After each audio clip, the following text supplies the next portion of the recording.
Hey everyone! Today, let's talk about something that hits close to home for a lot of us, the Stoic trick to stop caring what people think.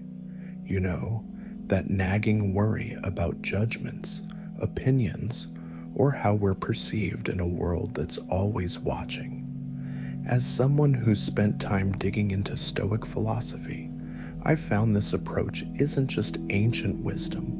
It's a practical tool that can genuinely free you up to live more authentically. The Stoics, like Epictetus, Marcus Aurelius, and Seneca, weren't preaching feel-good platitudes. They were offering a rigorous way to build inner strength, and it starts with understanding what you can truly control. At the heart of Stoicism is this core idea from Epictetus, the dichotomy of control.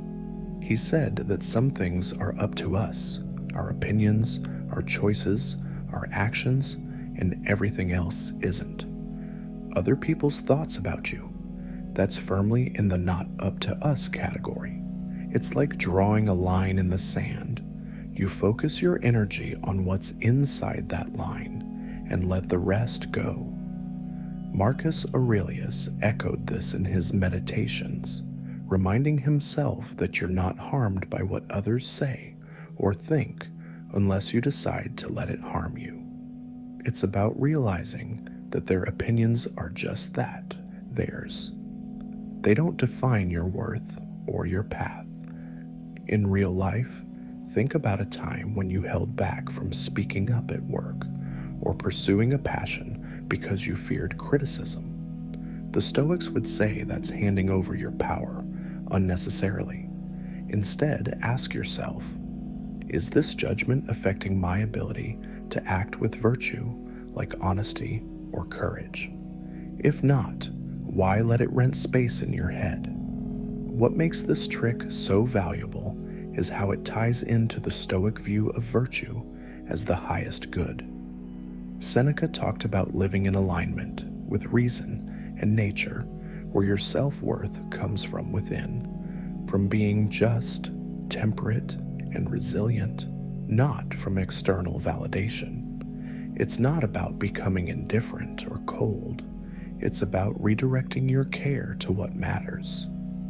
In practice, I've used this during tough conversations, like when feedback feels personal. I remind myself, I control my response, not their perception. It works because it shifts you from reactive to proactive.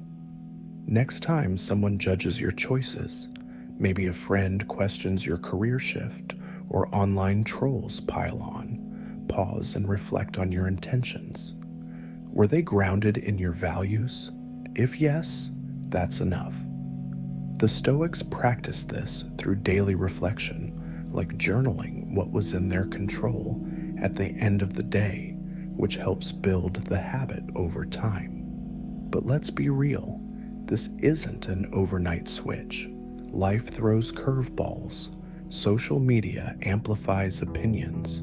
Workplaces thrive on approval. Relationships can hinge on perceptions. The Stoics knew this.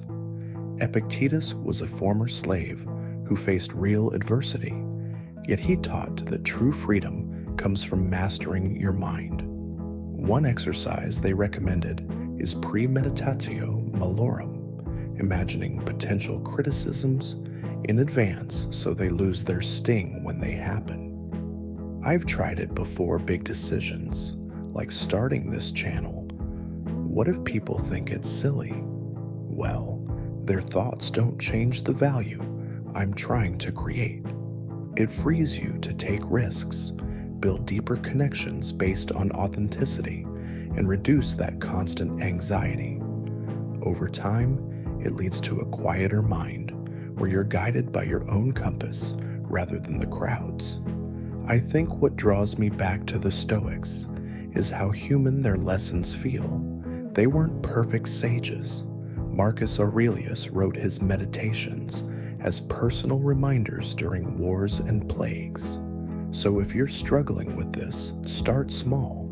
Next time you catch yourself spiraling over what someone might think, Label it as outside your control and refocus on your actions. Read a bit of Epictetus's Enchiridion or Seneca's letters for reinforcement. They're short and punchy. It's worked for me in navigating family expectations or professional setbacks, turning potential stress into opportunities for growth. What about you? Have you ever applied a Stoic idea in your life that shifted how you handle opinions? Drop it in the comments. I'd love to hear and maybe discuss in a future video. Thanks for hanging out with me today. If this resonated, hit that like button and subscribe for more dives into philosophy that actually applies to real life. Catch you next time.